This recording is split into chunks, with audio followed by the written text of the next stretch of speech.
Shpesh më kam pyetur se sa mund të jetoj një lejlek. Atëherë,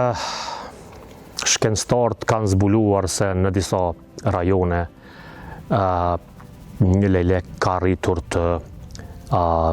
jetoj apo gjatësia e tij ka shkuar deri në 30 vite, por është normale kur shohim se 20 vite është kthyer në të njëjtën fole, por 20 vite janë këtë normale. Kështu që po, le të themi rekordi ka qenë diku te 30 vite, prandaj edhe ka shumë raste kur në Kosovë na kanë treguar familje që dikush si fëmijë kur i ka pasur 3-4 vjet ka gjetur atë fole në të njëjtën shtëpi, mandej sot ka ndoshta ai person mbi 20 vite dhe po e njëjta familje jeton akoma në të njëjtin pullaz apo në të njëjtin lokacion.